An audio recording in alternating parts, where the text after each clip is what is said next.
Check, check, check. 1, 2. Check, 3, 4. How's this coming in? Is this working? Is this happening here? Oh, it looks really crazy on my end. Let's see. Okay.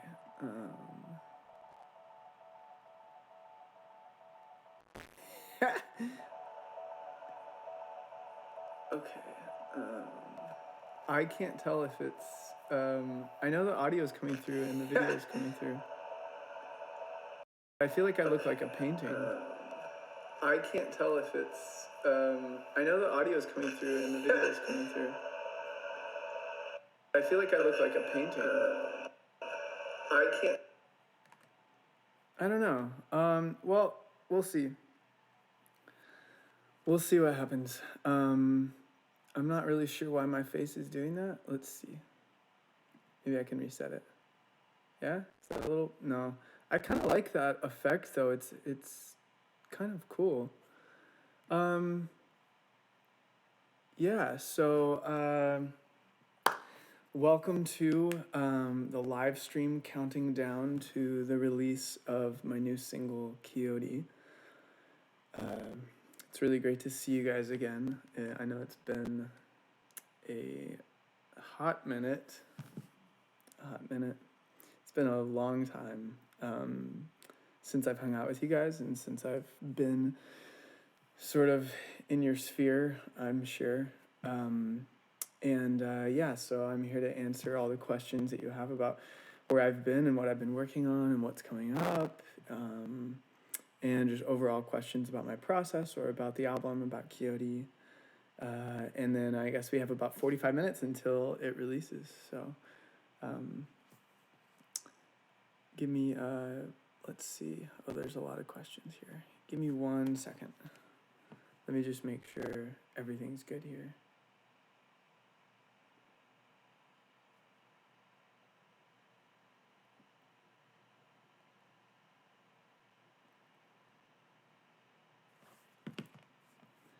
Okay. Sound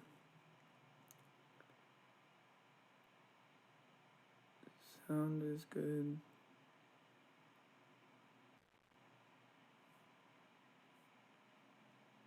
Okay, well, I'm just gonna assume that this is that it's looking good.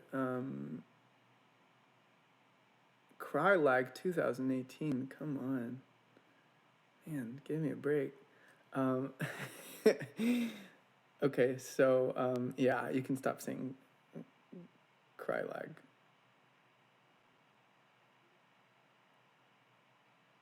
All right, well, I'm just gonna kind of keep going with this to see. This is so sad. What, is it really not working? Guys, come on. This, oh, it really is lagging. This is so sad. What, is it really not working? Guys, come on. Man, I don't, I hate this stuff. Oh! Anyway, all right, well, I'm, like I said, I'm just gonna go ahead and answer some questions because it's gonna be really annoying if I just keep troubleshooting this. So hopefully we'll get the sound worked out sometime soon here, but I'm just gonna start taking some random questions from Facebook and from YouTube as well. So you guys can go ahead and keep asking. I'm gonna scroll up here so I can get to some of you first, some of the people that first typed stuff, if I can.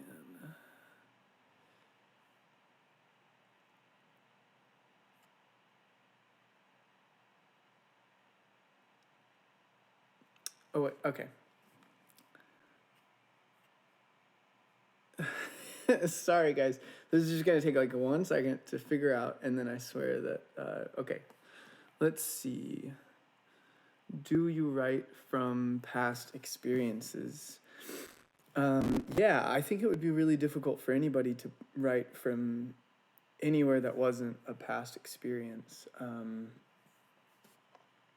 mean, I guess you could write as far as your like aspirations from the future, but I think past experiences are the things that kind of hold emotional weight for people.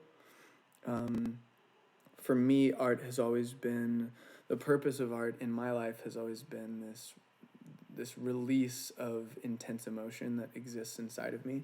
So there's all these really heavy emotions, all these things that are weighing me down and like tormenting me, and then the process of taking those and turning them into something beautiful, turning them into something that's like expressive and succinct and good, then suddenly that sort of removes that like weight and that pressure inside of me. Yeah, sort of like the impetus for a lot of the art creation is what's happened to me before. Let's see, what else have we got?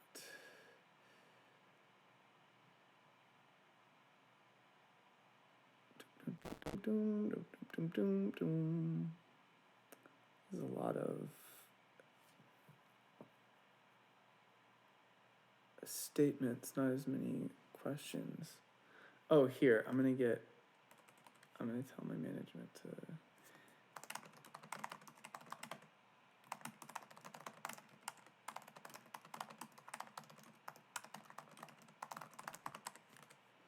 Okay.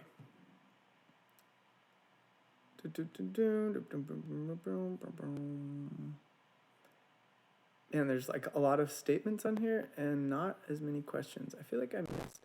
Oh, because this is Top Chat.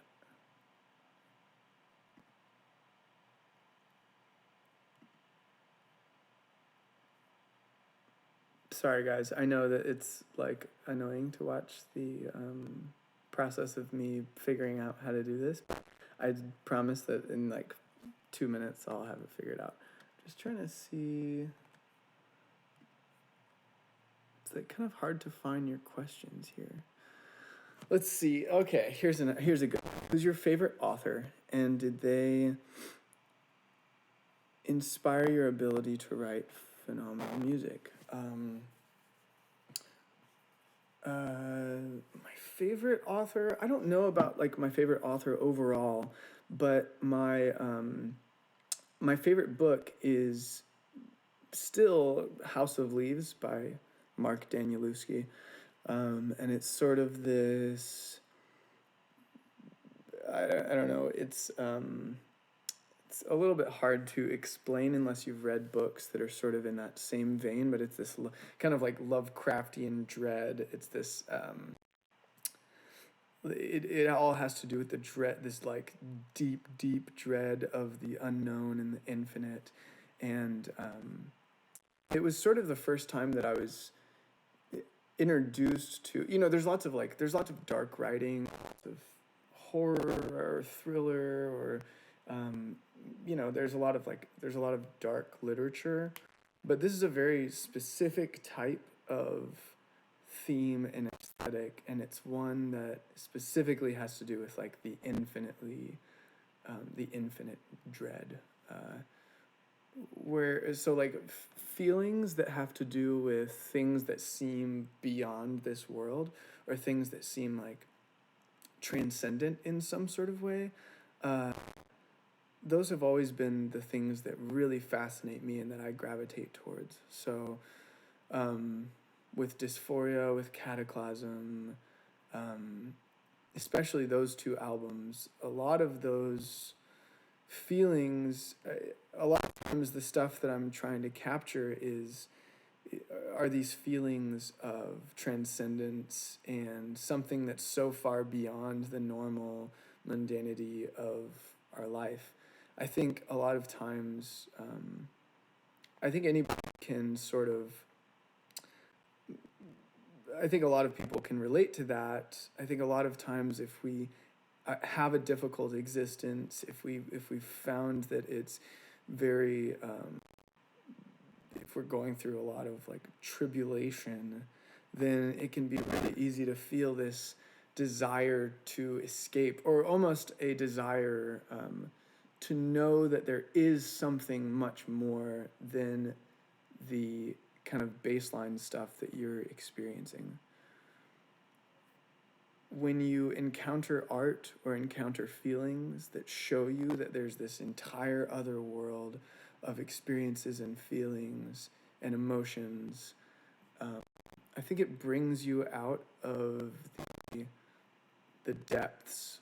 You know, anytime that you can kind of distance from something, it has a lot less power over you. The emotions don't seem like they're sort of crashing down on you. Instead, it's something that you're floating above and just observing. And so, anyway, this Danielewski book, House of Leaves, was the first time that I really encountered that sort of dystopian dread, nihilistic dread in any sort of literature, and it really, really affected me. It just like suddenly I felt this connection to the profound or to the unknown, and I don't know, it really, really kind of something inside of me really clicked, and it's influenced that influenced a lot of my aesthetic, the way that I just the whole place that I approach music from. Yeah, so if you guys ever have a chance to read it, you definitely should. I will say it's a bit of a you have to work pretty hard to get through it, because the way that he writes, it's sort of, he has the entire first half of the book you kind of have to like trudge through, and it doesn't seem to make a lot of sense, but then in the second half it ties all of that together, so you still need that information, but it kind of makes you work for it. I really love it. It makes it way more worth it when you finally get through. So let's see. Hey, have you been, Jonathan Dearman says, hey, have you been going through a type of reimagining of your stuff? Because your core sound is present, it just seems more intense, which I've been loving. I think if an artist wasn't constantly going through a reimagining of their sound, then I would kind of question whether they are writing from a really genuine place, because as a person, you're constantly going through this development. You're not the same. I'm not the same person that I was a year ago. That person wasn't the same that he was a year before that. And if you're really writing from, if you're prioritizing writing from this really, really vulnerable and real place, then all of your development as a person is going to come across in your creation. So yeah, I think, I've been going through, just this whole year has been an insane process of change for me.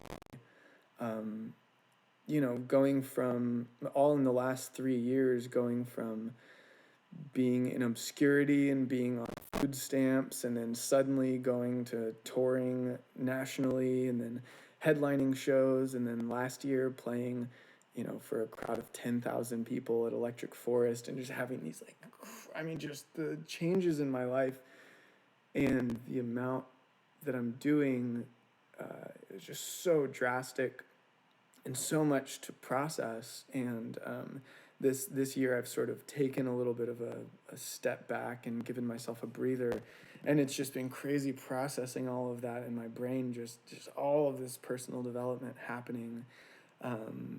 And yeah, I see it in my art a lot. I think I'm way more, there's been a lot of development as far as me being way more confident as an artist, knowing what I'm doing, knowing what I'm going for,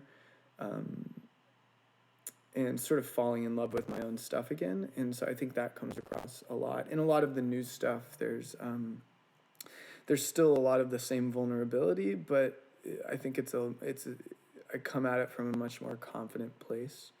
At least that's how I feel when I'm making it. Yeah, and there's also there's definitely, I'm sure you'll be able to tell, but that whole the experience of getting all my stuff stolen in Chile and having to redo and completely rewrite basically a new album, that was pretty frustrating, infuriating for me, and I think that I think that comes across in some of the material. This song, Quixote, is the first one that I wrote after I had all my stuff stolen. If you're not familiar with the story, I was in Patagonia writing for this album, and I had all of my equipment stolen while I was there in the middle of nowhere. And I basically had to go find this like Windows 95 computer with a bunk copy of Ableton that I had to like, it was like a trial copy that every single time you opened it, you had to connect to the internet to verify it. And I was in the middle of this rainforest with no internet connection or anything except like for this connection that was at somebody else's house kind of far away. So every single time that Ableton crashed and I reopened, I had to go over to that house and connect it. And so I'm like producing with these little tiny shitty Bluetooth speakers. And anyway, Quixote was the first one that I made when I was back there, and I think it definitely reflects sort of the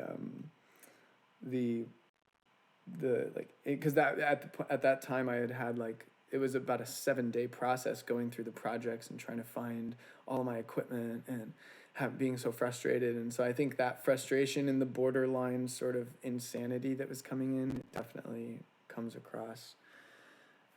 Yeah.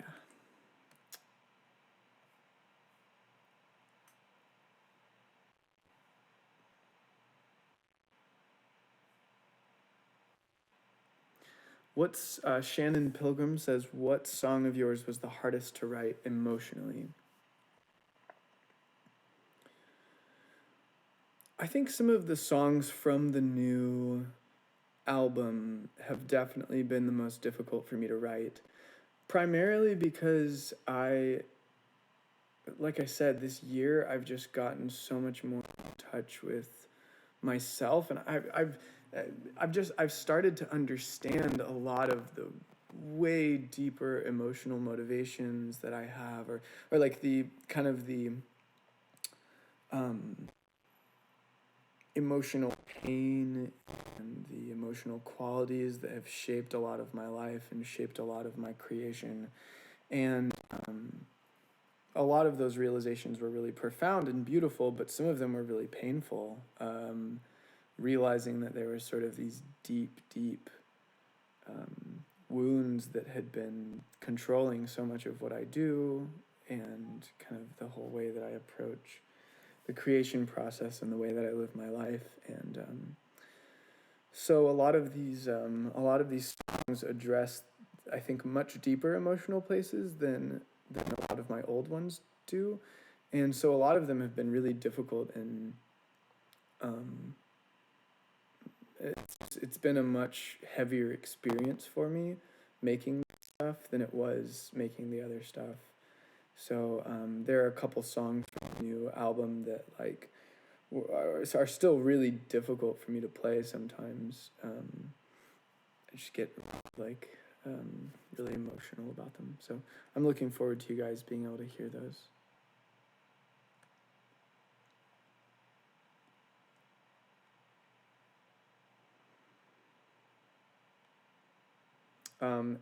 Morales Ortiz says, how did what was stolen from you in Chile affect your latest work?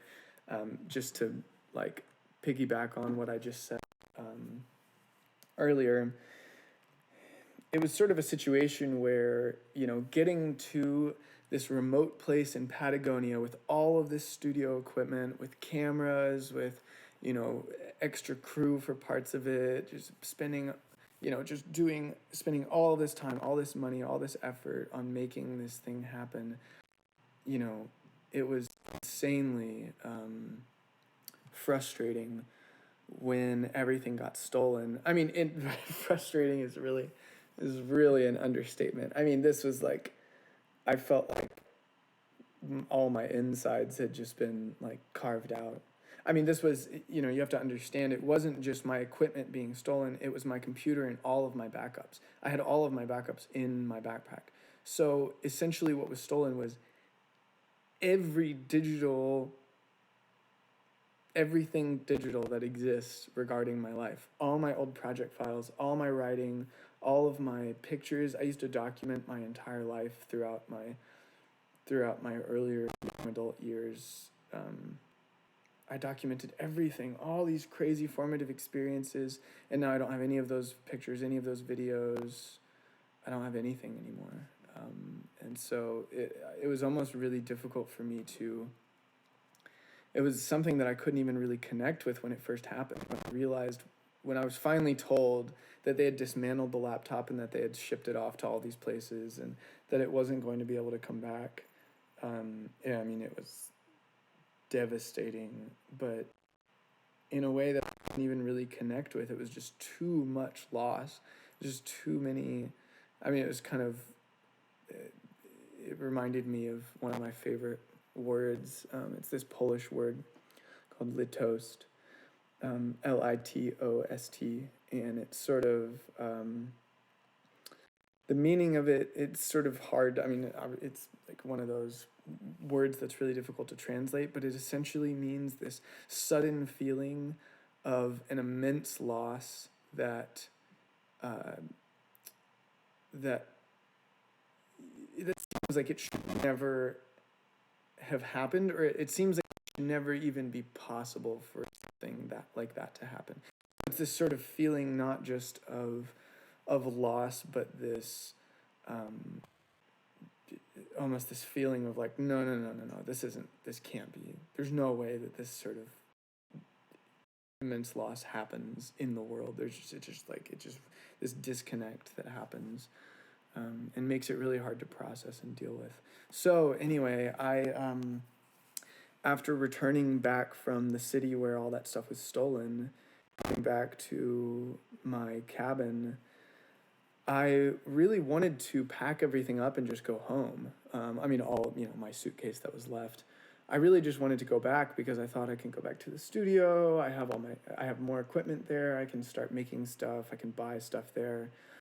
But as I was driving back, I was like, I just can't. There's this really, really salient moment that I remember that was really important for me, where I was realizing that if I were to allow myself to be defeated and I were to go home, it would be a moment of me giving into the tumultuousness of life. It would be me giving up, and me submitting to something that had happened to me being a passenger in life instead of somebody that's driving something, me being just a victim of my circumstance. And I was like, I cannot let that happen. And so I just decided, I was like, life has kicked my ass. I'm going to kick it back 10 times as hard. And that's when I went and found all of that equipment and started making Quixote and started making a bunch of new stuff.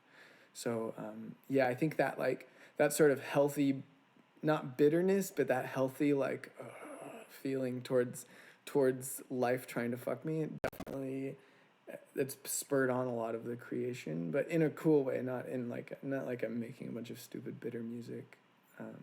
I mean, I am, but I'm it's not like that's all that there is. Yeah, so let's see what else we got.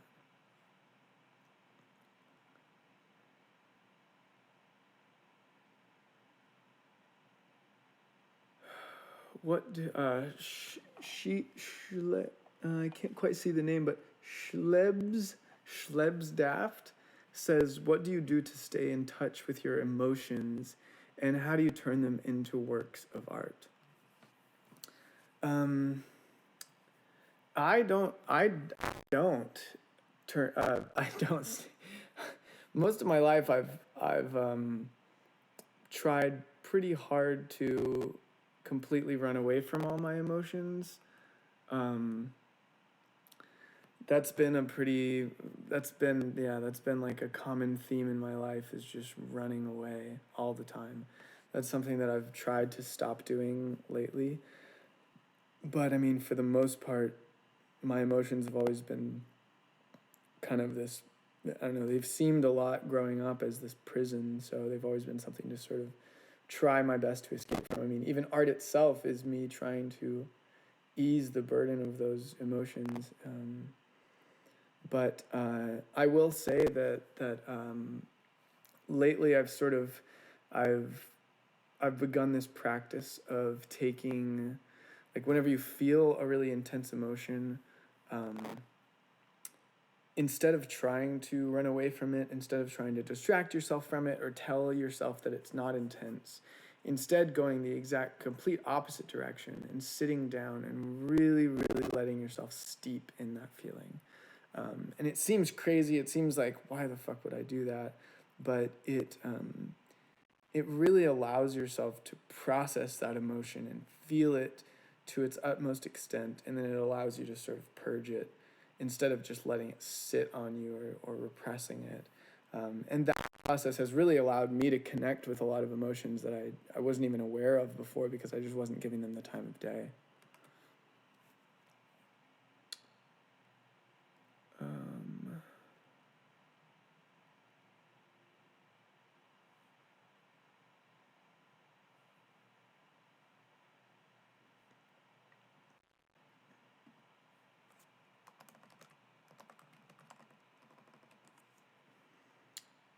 Um, what's the meaning behind the song Anachronism? Ricky Wilson asked. I don't really typically talk about the meaning behind individual tracks. I think that there's a particular. So, the whole thing about. Okay, so starting from the beginning, people have emotions, right? They have these sort of amorphous, nebulous things, like these shapeless, just feelings inside of them, or desires, or information that they want to communicate, and so they form all of these words, right? They form these ways of trying to communicate those things, but by nature, those words are never going to be able to really, really capture what those feelings are inside of you, right? So, like, we have all these words for things that we feel, but a lot of them are just these kind of bulk categories of things. I mean, there can be such a wide range of different ways of loving something, and yet we use the same word for all of them. So a lot of times, pure, just like just straight up just straight up describing something, like just informal, I mean, just formal speech, is really limiting when it comes to actually describing what you have inside of you. And so, in my opinion, that's when art comes in. You have these things that you can't just express by explaining them, and so you have to use things like metaphor and abstract, and juxtaposition and stuff to give people this idea of this really abstract feeling that you're having. And so for me, a lot of times, by taking, like, the whole reason that I make art about something is because I don't necessarily just have the straight up words to explain it. And if I did explain it, I would be sitting there going, I feel like I didn't quite really capture. I didn't really capture the essence of what I meant, or what I meant to explain. And so yeah, I feel like the process of art is sort of taking somebody, and instead of just saying, okay, I was feeling rejected in this situation. Instead, you're sort of saying, okay, well, imagine if, I mean, you're putting in like this really, you're kind of establishing a bunch of different qualifiers, right? Like a bunch of different kind of elements in an idea, in a picture. You're sort of saying, okay, well, imagine the feeling of rejection, but then also imagine that we're in a period of life where you are actually happy, but then also imagine that rejection came from somebody who had told you that they would never reject you, and imagine all of this is happening while you're, like, flying through the clouds up through the sky, or so, you're kind of like, you're establishing all of these different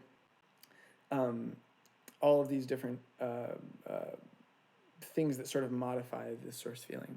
So if you just tell somebody I felt rejected, they could imagine all these different situations. But instead, you're using metaphor, and you're using so in that situation, I was saying that I'm like actually explaining the feeling. But when you're doing it with art, instead of saying that you are soaring through the sky, you do it with a certain chord progression that gives this feeling of liftedness, that gives this feeling of escaping and the running into the unknown. Or you, instead of saying that it was a person who had told you they would never reject you, it all kind of feeds into the way that you go about expressing something, and it paints this really detailed picture. If you do it right, you can communicate emotions that would take you a year to try to explain if you just used normal words. So that is why I don't really, a lot of times when people ask me to explain certain things, I'm like, there's just no, I mean, even a lot of times if I post a description or something, a lot of times it's more like an abstract poetry form. It's not like I'm just straight up explaining things,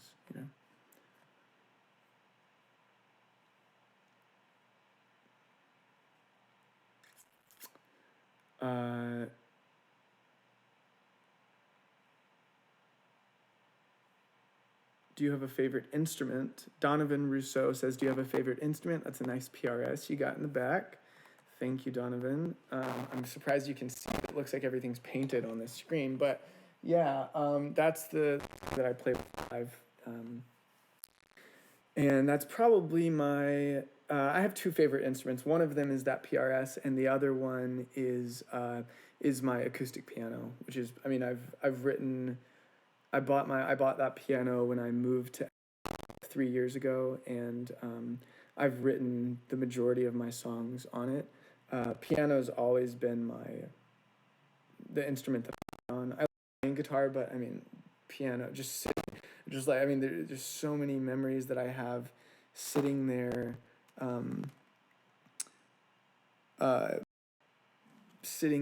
alone at my parents' house, or at my place in Pasadena, or just alone at night in the middle, at like 3 a.m., just sitting there and playing for hours and hours. It's such a therapeutic thing for me. Like, if I don't have an acoustic piano, it's bad news. Yeah, that's definitely my favorite instrument. It's actually super out of tune and kind of fucked up, but I like that.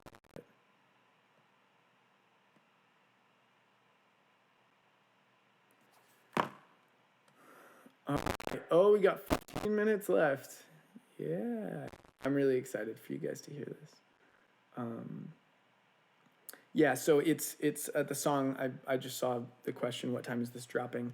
The song releases in the US at midnight, but they go with the earliest midnight that happens, which is on the East Coast, so that's at 9 p.m. PST.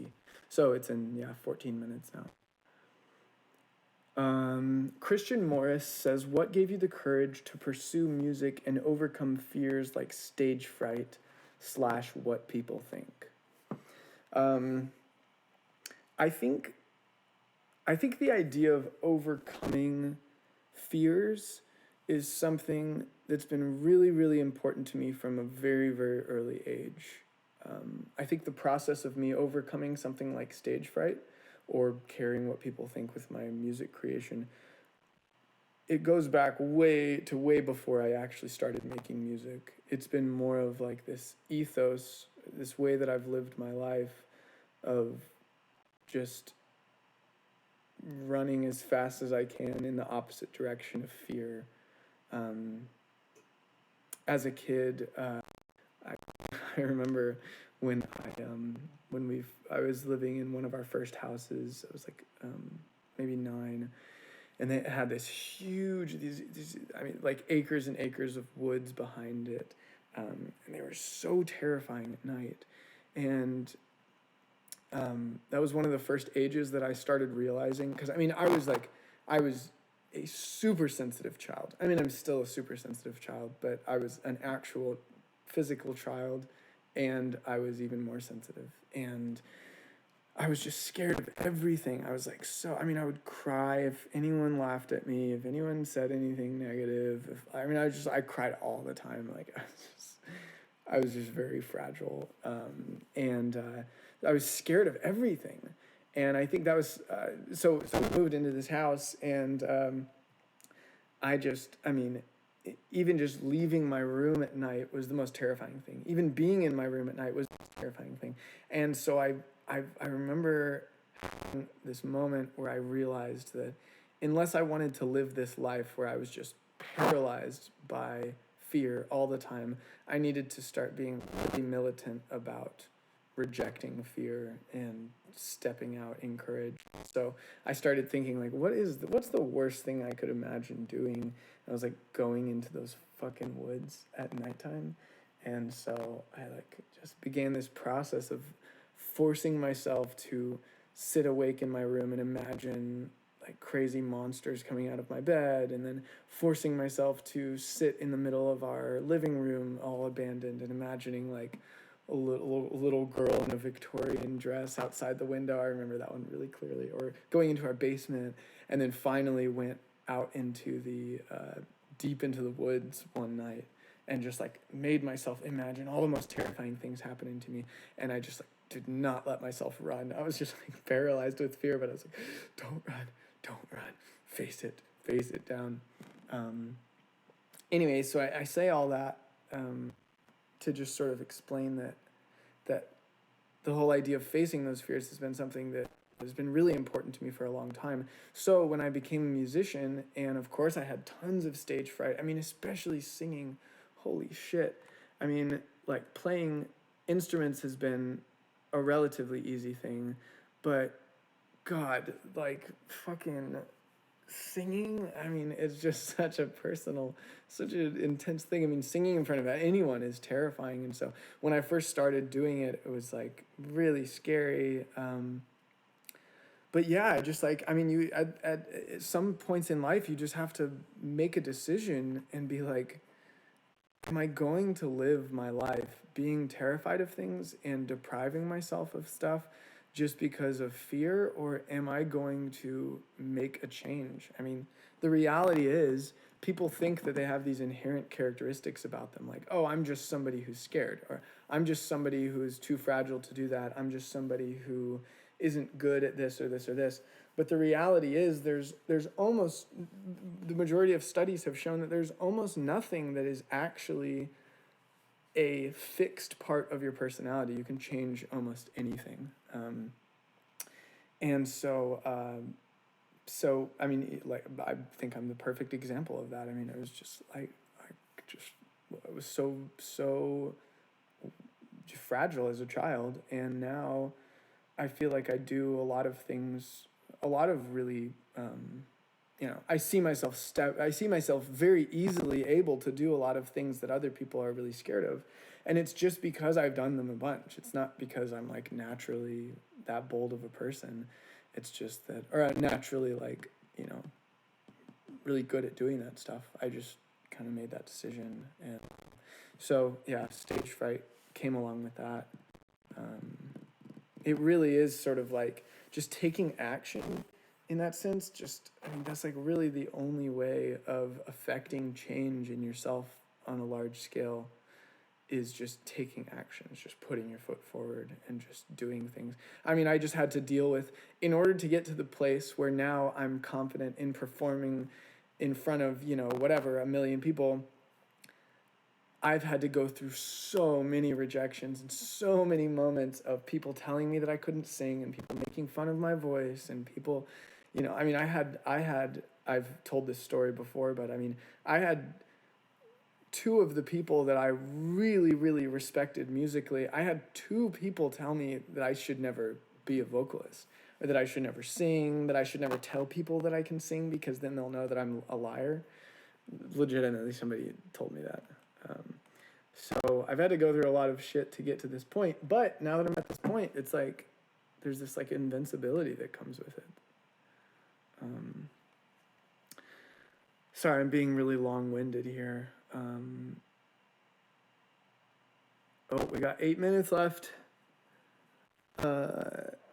Liam Ello says, approximately how much art, songs, poems, paintings, etc., do you have that are unreleased, and how much of it are we going to see? I probably have about, I would say for every song that I release, there are 3 to 4 that I don't. I know that sounds really crazy, but actually I just saw Sergio Anguiano just asked, do you get writer's block and how do you manage it? This sort of goes with it, is the way that I get through writer's block is I just write a fuck ton of stuff. Can I curse on here? I'm going to do it anyway. I just write a ton of stuff. I just write. There's so much inside of you. You don't have to sit around waiting for inspiration. You have this giant well of emotions and experiences to pull from. So you don't have to just sit around waiting. You just really, one of the keys that I've seen every single writer, when you ask them about their what they recommend doing when you get to a writer's block or something, so many of them, they just say, you just have to write. That's just the most important thing. You get in this zone, and then you're able to just like churn out a bunch of stuff. So anyway, I have I have so many songs, but a lot of times I've moved past those points creatively, and they're just not things that I want to put out. I know that sucks for you guys to hear. But for me, I like to be a little bit more like cultivated with my artist project. Ace Iruai says, if you ever get the time, please take the MBTI test at 16personalities.com. I've definitely taken that test. I am a INTP. Yeah. INTP. An INTPA, I think. Man, I love the MBTI. If you guys haven't taken it, definitely go check it out, because it's really illuminates sort of the different functions that people have in society or in social interactions, and kind of helps you understand people with different personalities a lot better. Let's see, what else we got? Oh, 5 minutes.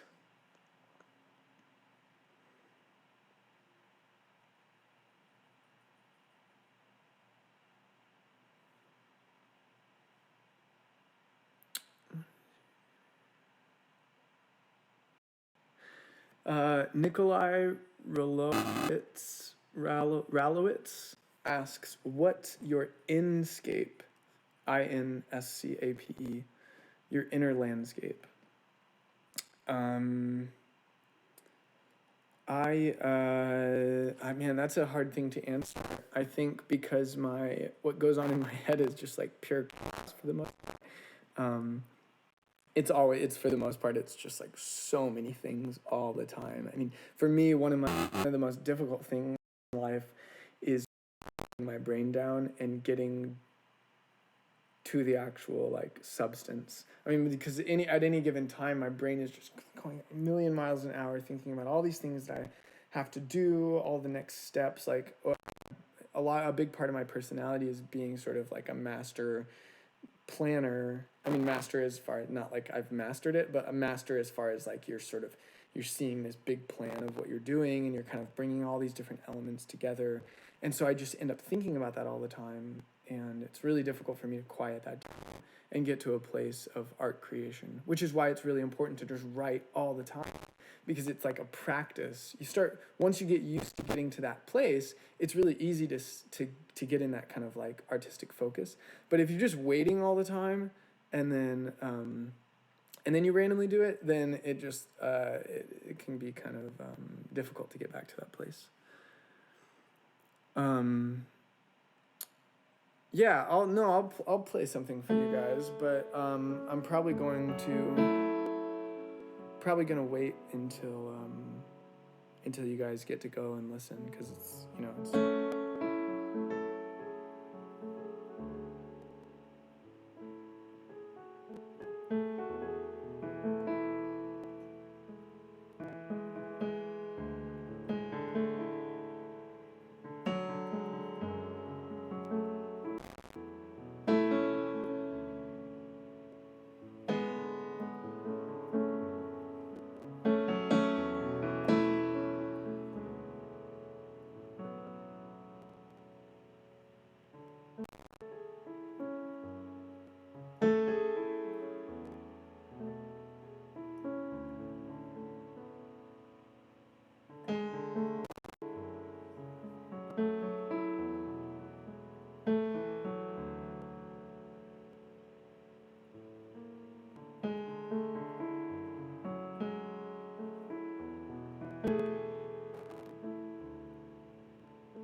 Yeah, we have 2 minutes left.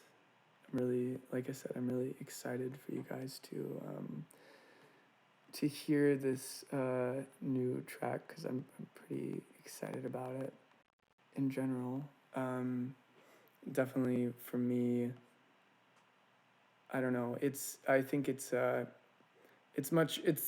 more complex than than the rest of my stuff. Like, it's probably a bit less clear where it's coming from.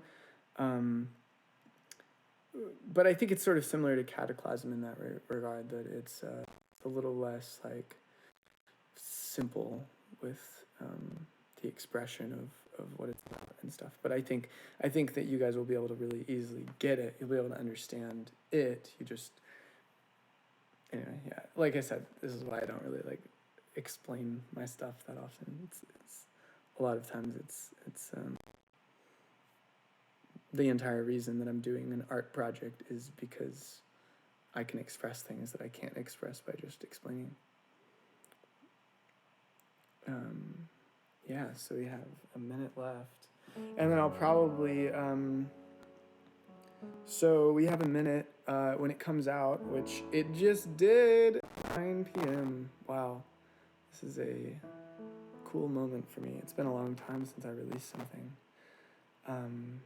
But yeah, so I'm gonna let you guys have like 15 minutes, or well, I guess this song's like 5 minutes long, so maybe I'll give you guys like 20 minutes to listen, and then I'll be back. Maybe I'll play some stuff.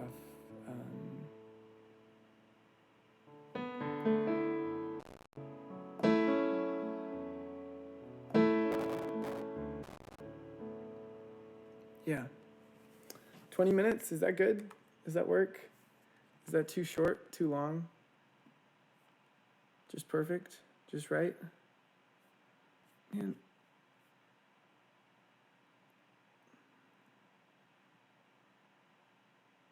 We're waiting to find out what fruit he is. What does that mean? What the fuck are you guys talking about? I'm like reading the live comments now before I was looking back at the old ones, and now I'm... Okay, well, anyway, you guys go. I'm gonna leave this. I'm gonna restart the stream, so that it won't be doing this stupid painted effect anymore. And then I'm gonna restart it, but you know it'll notify you and everything. Yeah, I'll be back in 20 minutes. Hope you guys have a good time. I don't know exactly what to do here, to be honest. Okay, well, okay, then maybe